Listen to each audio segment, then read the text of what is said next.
In the last week, millions of businesses have been affected by the CrowdStrike outage. And whether we've liked it or not, in some capacity, our businesses have been drawn into this crisis.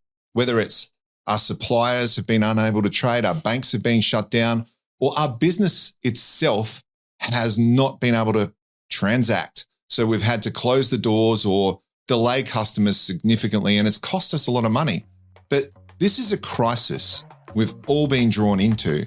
And so today we're going to be talking with our special guest, Mark Williams from Hughes PR, about crisis communication and how to handle ourselves in a crisis to make sure that we stay on top of it. So, welcome to the Business Builders Podcast. I'm one of your hosts, Brenton Gowland. And I'm Ron Tomlin. And this is Mark Williams from Hughes PR. Hello, Mark. It's great to have you here. Thank you very much for inviting me. So, Mark, tell us briefly about your experience in PR and your involvement with crisis communications for your clients over the years. Yeah, thanks, Ron. So just a bit about my background. I started as a journalist at the newspaper back when I was 17 years old. Showing your age a bit. Yeah, exactly. From there, progressed into sort of the public relations side of things. I was a media advisor for both state and federal governments. So I was in Premier Olsen's office and then Premier Karen. And then from there moved into federal government working for Trish Worth, who was Parliamentary Secretary for Health, and then Robert Hill when he was Defence Minister. So, and then after that, I've joined Hughes PR. I've been here for 18 years. Wow, that's a significant amount of time. Yeah, well, I like the job security of not worrying about when the next cabinet reshuffle or election was. Yeah. That certainly has helped.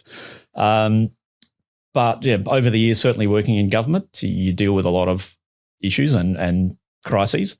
So yeah, built up experience over, I've been doing the media gig for more than 35 years now. So it's actually my comfort zone is helping customers with when things go slightly wrong. So can you give us a bit of an overview of this CrowdStrike situation and what we can learn from it? Because everyone's been affected by this in some way, right? Yeah, absolutely. I mean, that was huge. So I'll give you my personal experience if that's okay, because, we all know this happened. It was about 2:00 on a Friday afternoon. And my biggest client is Adelaide Airport. And of course, they were very much caught up in this from 2 points of view. One, they lost their computers, but also then the systems that they rely on, like the check-in and baggage and all that sort of thing that are managed by external parties, they were also affected.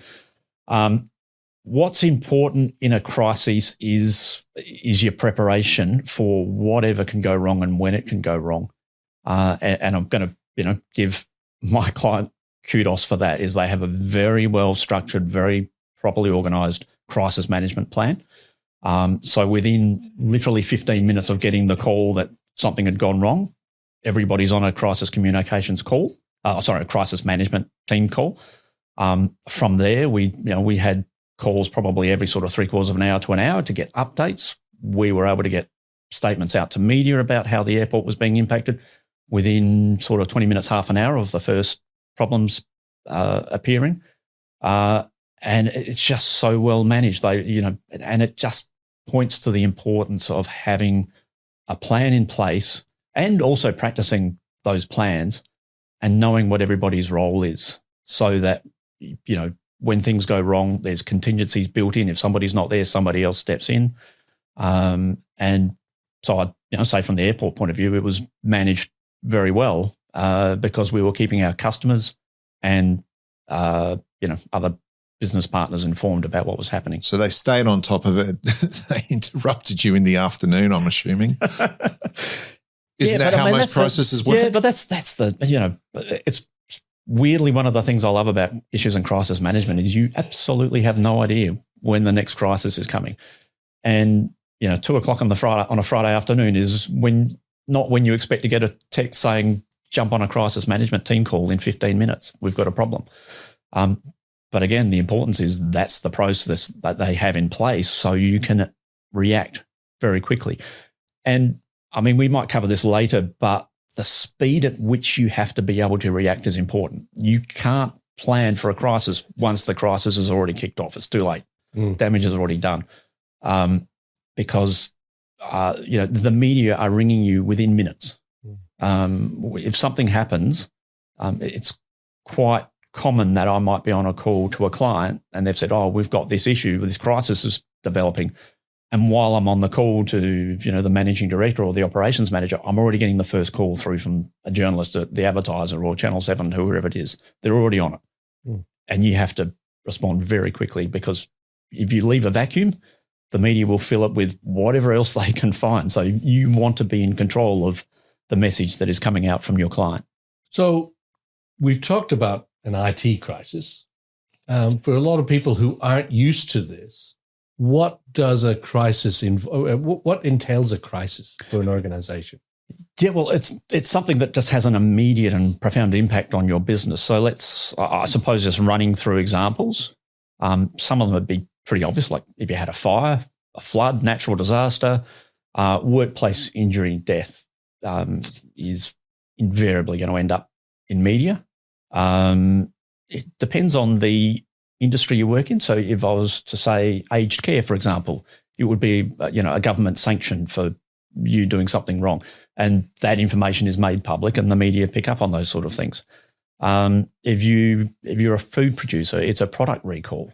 For a company that has to recall products from supermarkets' shelves, that's a crisis, because that they, not only do the media find out about those things, but you have to proactively report and enact a recall of your product. So, and then of course the one we've talked about, the software glitch, but the other side of that, which is what everyone feared at the start of CrowdStrike, was it a cyber attack? Was it a cyber incident? And again, that can do a lot of damage to a company in a very big hurry. Obviously, the media is a consideration, a big consideration, but is it only stuff that the media are going to be interested in? No, it's you have to be cognizant of your customers, your staff, suppliers, clients. You need to be ready to inform them what's going on, particularly if it's going to impact delivery of your services or products to their market. They have to be made informed. Your staff are massively important. You have to have your internal communications channels in place to be able to push something out to all of your staff, because if they're not all in the one place, so they're scattered around the state, you have to be able to get that message out. And the other thing to remember with your staff is, it comes back to media. What do media do? If they don't know which number to ring, they ring reception. So the very first person they talk to is the person who answers your phones. You have to make sure that person knows exactly how to respond to that initial phone call from media. And it's, it sounds simple, but it's literally, "Thank you for your call. Can I grab your details? I'll make sure somebody gets back to you." That's it in its essence. But if that person doesn't know how to react, or just starts chatting to the journo about, oh, you heard about that, did you? It can all go wrong very quickly. So this is all part of a crisis plan, I'm assuming, because we mentioned that already. Can you talk us through, really in depth, how does a business set up a crisis plan and then put that in place? Yeah. So there's two parts. One, I think any good business will have a crisis response plan. So let's just park the communication side. Straight up, they should have a crisis response plan. What does everybody in the business have to do when something goes wrong? If you've got a workplace incident, an injury or death on the workplace, you have to know that you have to inform the relevant regulatory or body such as Safe Work SA. You have to know, emergency services. It might not be a 000 call, but however you have to manage that. And you have to know how you're talking to your stakeholders, your clients and your suppliers. So there's step one. And then within that would sit a communications plan, which is, okay, so how are we communicating that to our clients, our suppliers, our staff, and, the media as well. So, you need those plans in place. So you should have a crisis response plan, and either alongside that or within that, a crisis communications plan that everybody is familiar with, and they know exactly what to do at that minute that a crisis kicks off. So do you workshop what kind of crises could occur as part of that, or do you, you don't just put them all into one bucket? No. We will tailor a crisis communications plan for the business, because clearly an aged care business is different from a food producer, is different from an airport, as to what sort of crises they might encounter and how they have to manage it. So you can tailor it, and that's a lot to do with what's the messaging we want to get out at a particular time. But still, the structure of it doesn't change much, which is about being very clear and concise about what everybody's roles are and how they have to react. Some of the simple things, like if there's a workplace incident, who's ringing the family? That's not in the communications plan. That should be in your crisis response plan. What's your process for notifying the relevant people? So you've got a script in the communications plan, or the communications plan provides you with a series of actions that everyone knows they should be taking. But very rarely during crisis, I can imagine, does everything go to script. So what is the role of leadership in a crisis? And what does how does the leader, what are the important things for the leader to think about to maintain trust with all the stakeholders? Yeah. Well, I mean, it's the same with business at any stage. Leadership is critical. But I'd also point out the leadership, it doesn't have to be the managing director or the CEO. Often in a crisis, if it's an operational issue, it might be the operational manager who's leading it with the support of the managing director and other people within the business.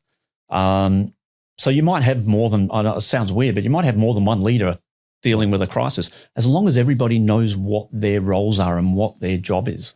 And again, I point to the CrowdStrike, that with Adelaide Airport, the people who rang in. So we had the operations manager, we had the managing director, we had the IT guys, we had the customer service people. You have to cover all points of the business and all those touch points where they have to communicate with their stakeholders so that everybody knows their role. And how do you reckon that, from your point of view, that the CrowdStrike team handled this crisis? You mean CrowdStrike itself? Yes. Yeah, that's an interesting one. So I before this, I had a bit of a look online just to see, well, what did people think about how they handled it? Now, I thought initially what you could see, now what helped was that they had a fix out in the market within sort of, I think it was an hour or two. So that obviously helped. So within a couple of hours, businesses were able to start recovering their systems. That was point one. Point two, yes, they had a statement out to the market to say, yep, we recognise this is an issue. The managing director or the CEO made himself available for media. Again, very important to be, and the three key words I always use: open, honest, transparent. Stick to the facts, and don't think you can hide anything, because the media will find out, your stakeholders will find out, your competitors will find out, and they'll tell you when you've got millions of businesses. Yeah, that's right. So look, they've copped a bit of criticism since, for example, that they didn't say sorry straight off the bat. But I mean, at that precise moment when that's kicking off, the very first thing you need to be doing is giving your clients the information they need to fix the problem. That's step one. And then since then, they have come out and apologised, and they've acknowledged that there's going to be compensation around this. They haven't acknowledged there's going to be compensation. They've acknowledged there will be conversations about compensation. Yes, sorry. And so what's at its absolute rawest form? What's a telltale sign about how well a business has handled it? If it's a publicly listed company, it's their share price. Yeah. So I'm happy to talk about another example of this was well documented because Four Corners did a story on it. It was when Qantas lost an engine over, I think they were landing at Singapore. They lost an engine over, I think, an Indonesian island. And this was back in the very early days of social media. And it was perfectly understandable. They thought, right, but the plane's okay. We're going to be able to land safely at Singapore at Singapore, and then we'll be able to respond.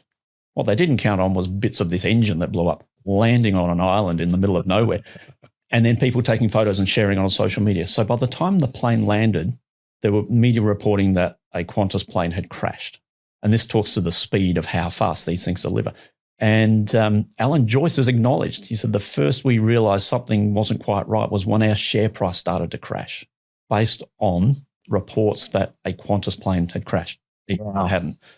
And that speaks to the speed and how fast you have to be able to react, particularly nowadays with social media. Everything happens fast. Yeah. Wow. And that really speaks to the business itself needs to be listening. Yeah. Yeah. Again, they could be criticised at the time for what happened, but the simple fact is of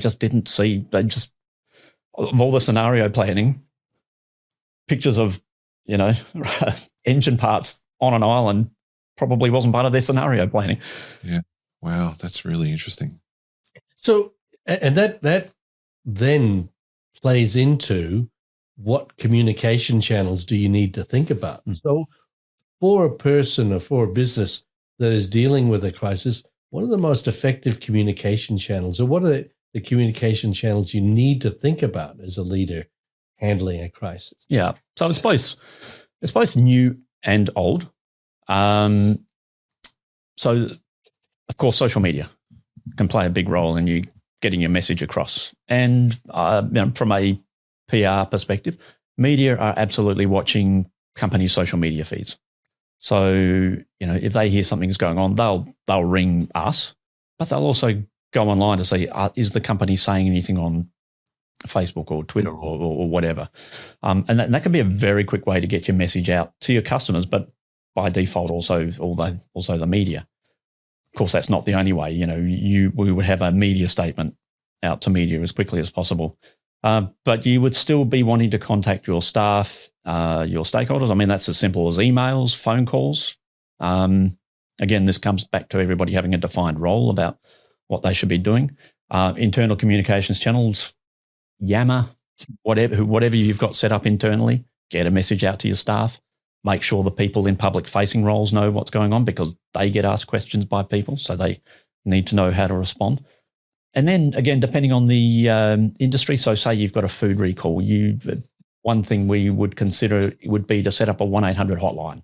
And there are companies that will set that up for you within, half an hour, have a number ready that you can then push out to your customers, and it gives them a way to respond to you. And all of this talks to, and as Brenton said, this is about listening as much as telling people what's going on. So that's what your customers, your stakeholders want to know, is that you're listening to them in a crisis as much as you're getting the message out to them. So keeping yourself informed while you're also keeping them informed. Is that what you're saying? Yeah, absolutely. And the other part to that is there's a lot of moving parts that you've just mentioned. Do you do, I guess, dry runs like you do with an evacuation of a building on any of these kind of plans? Yeah. So it'll depend on the company and how much of a public-facing role they have. But, your major organisations, again, Adelaide Airport, absolutely. We do dry runs of communications. And we look at it from two perspectives. One is, we'll do things like media training and crisis comms planning with the managing director or operations manager who might actually front media. But we do training as well for their public-facing staff, their customer service teams or whatever. And it's how to respond to that very first inquiry from a customer or, the media just rock up with the cameras rolling and say, can you tell us what's going on? So it's just simple things like that to say, to stay calm, be able to tell them what you can tell them, but also referring them to the right people who can give them the right information. Okay, so you also said that sometimes you'll have multiple leaders in a situation. Just how important is leadership in a crisis, and how do you lead a crisis?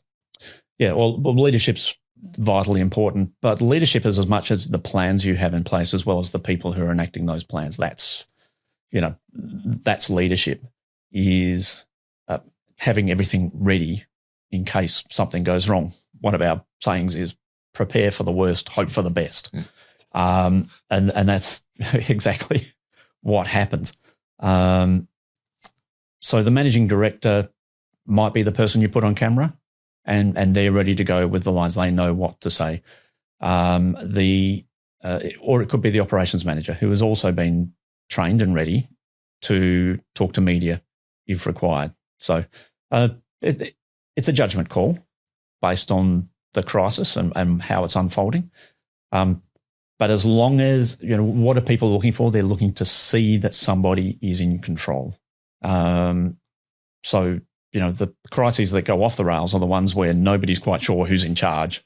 The ones that are well handled, which you may not even hear about. They might be in the headlines for a day or two, and then the world moves on. Well, we were speaking beforehand, and you said that really the goal is to stay out of the media, yeah? Yeah, but it's pretty much impossible in a crisis, depending on who it is. You might get lucky, but in all honesty, if you've again workplace injury or workplace death on a work site, if you're a major corporation, or you have thousands and thousands of customers, it's going to get out. So you're better off confronting that head on and being ready to respond. Now, you've talked about media, and we've talked about media a lot.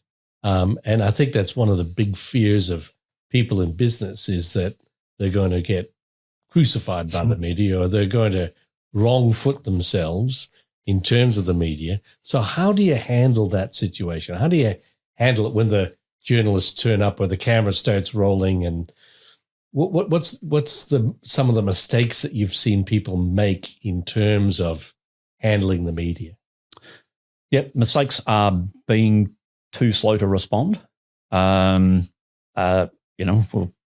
I'm not going to name names, but there was a very high profile one recently where a company was criticised for being too slow to respond. And then when they did respond, they went on one radio station to respond. And I remember that. Yeah, and that is just so dumb, because the only thing that the media hate more than you not telling them what's going on is you telling one of their competitors what's going on and not them. And believe me, they will then redouble their efforts to make your life as hard as possible.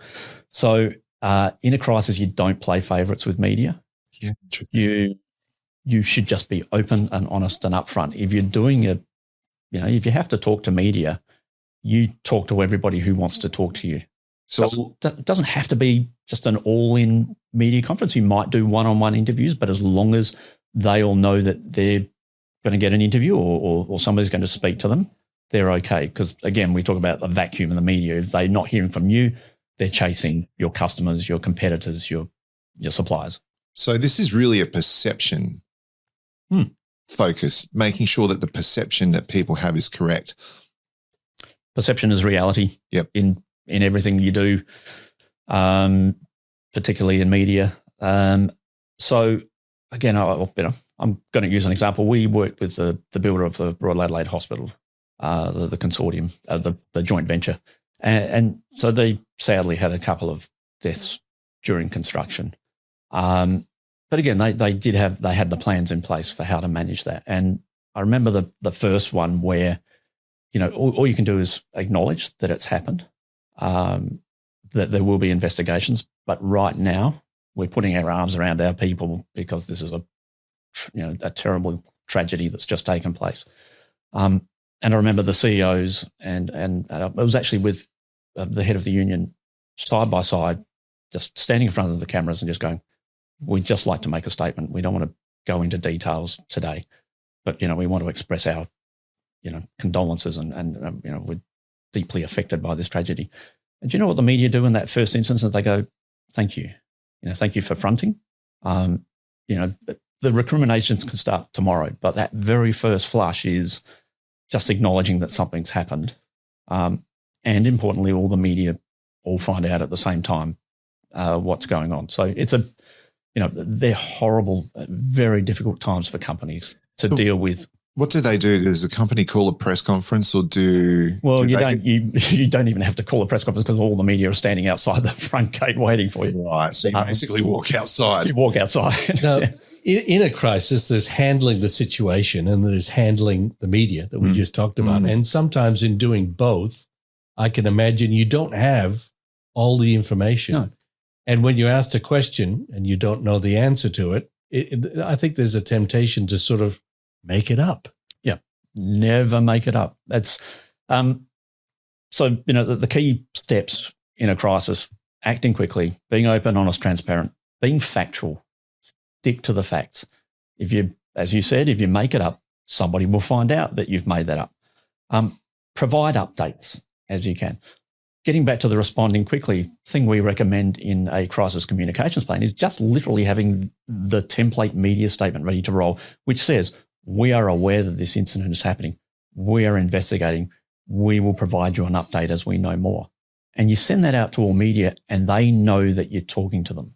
So it takes the pressure off the media, believe it or not, to not then think they have to run around finding out what's going on. It's very interesting, but you're talking, what I'm hearing is that the relationship with the media is supremely important and respecting them. Yeah, respecting. Giving them time of day. Respecting what they do for a job. I mean, they are just doing their job. If there is a major incident, that is their job to report on that. You need to respect that. You need to provide them what they need to do their job within the limits of what you're able to say or not say about an incident.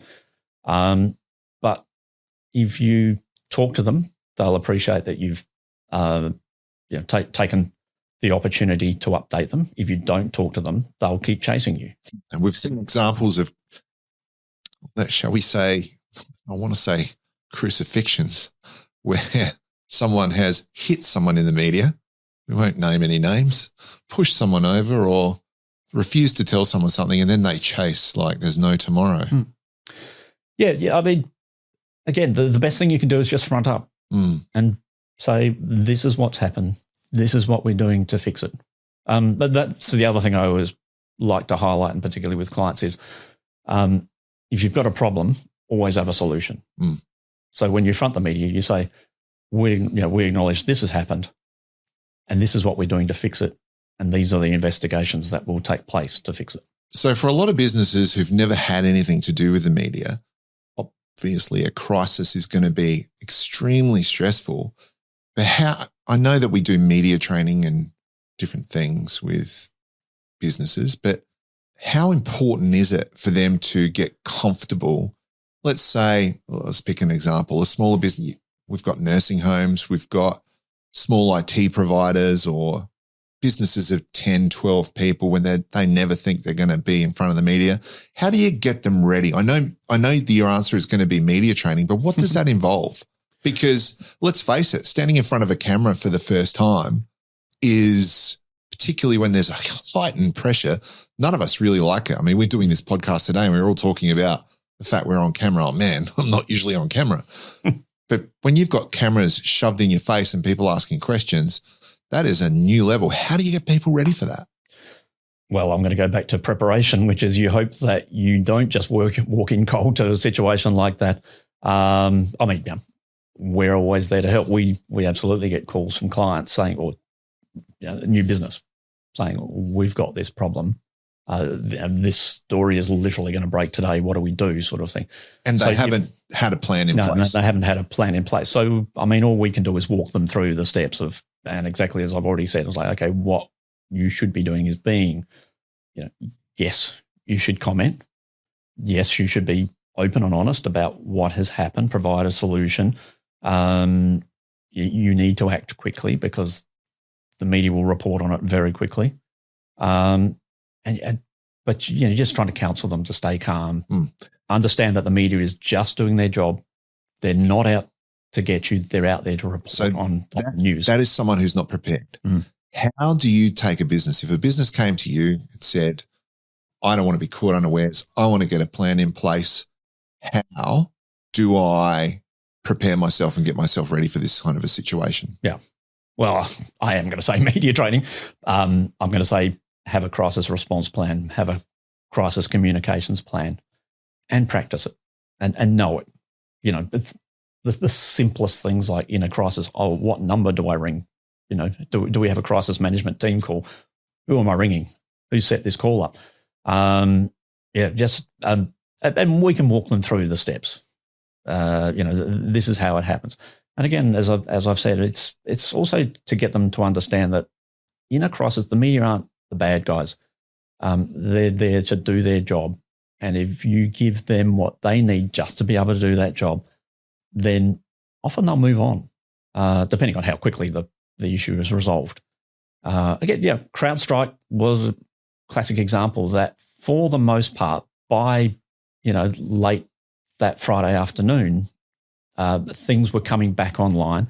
Of course, the media reported about the cleanup and everything like that, but there's still, of course, residual stories on it, but it was a 48-hour story where the problem was fixed. People said how they fixed it and what they're going to do to stop it happening again. And then, the media go, okay, well, we're going to sort of debrief on it about, what happened, what went wrong, what went right, and then you move on. I mean, again, you consider the scale of that issue that, we're not still, it's still not front page of the paper because the problem was fixed and people are moving on. Mm. Tell us about a time when you've seen the opposite happen, where it was a containable situation. People could have done more to prepare and inform, but because they didn't, because they kept things secret or because they didn't communicate, there was a long tail and maybe a damaging tail to the situation. Can you think of one? I'm trying to think of one off the top of my head. Look, again, one that was very well documented at the time was the Dreamworld accident. Wow. And yeah, it had a long tail, and it was, there were. I'm not going to get into the whys and wherefores of what happened and how they handled it, but there were things they could have done better, and there were, the journalists, you talk about the gotcha moments where the journalist is sort of ready to catch you off guard. And I can't remember what the meeting was, but they had all of their people up on stage and the CEO, whoever, was saying, we've reached out to, the families affected. And the journalist in the front row goes, well, no, actually, I've got this family here who says they haven't heard from you yet. And it's just such a bad... And that gets back to what we were talking about before, where we were talking about don't lie.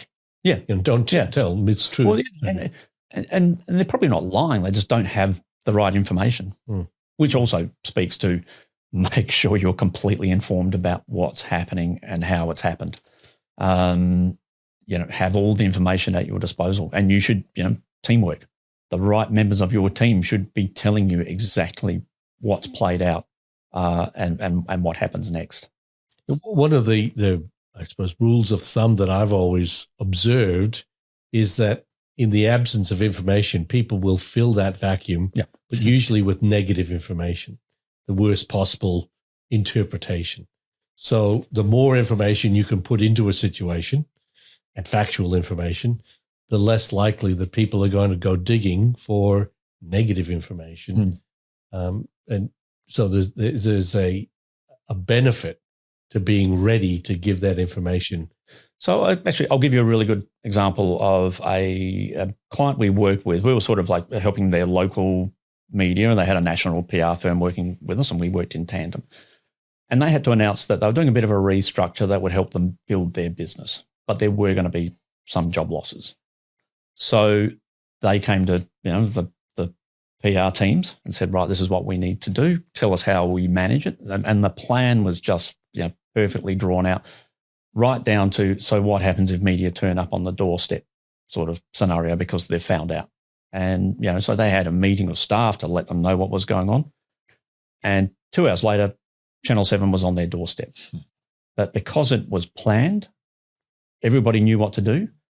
The operations manager, who was ready and media trained or whatever, was able to walk out the front and say, yep, I'm available for interview. What would you like to know?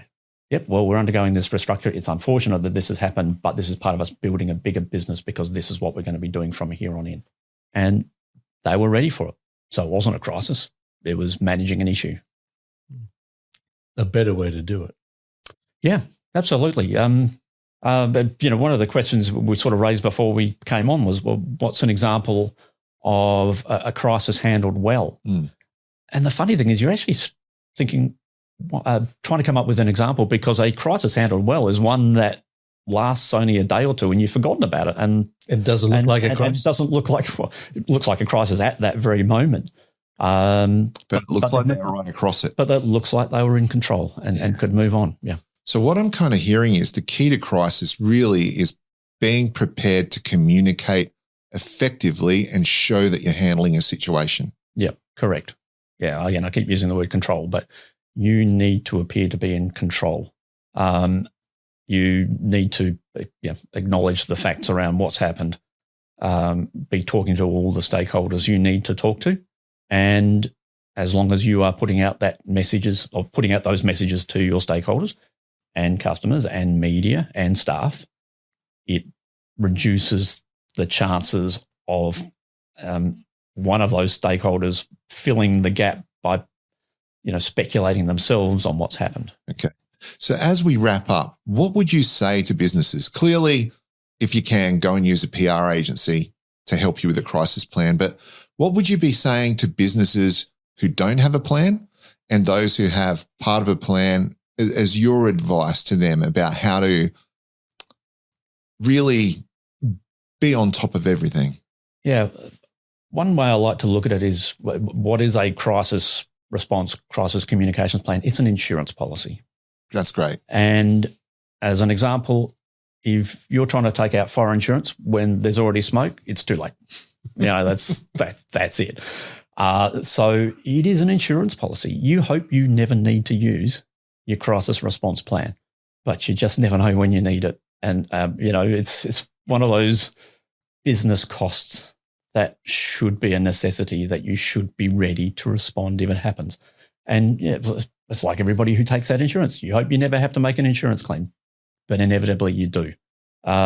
So it's that, again, we keep coming back to preparation, everybody understanding their roles and knowing what to do at that precise moment that something goes wrong.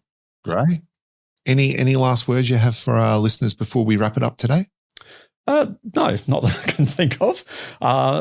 Plug for our business, Hughes Public Relations. We've been around for 30 years and we're very happy to talk to anybody who wants to know more. If you're in South Australia, yep, Hughes is a great place to go. Are you national or?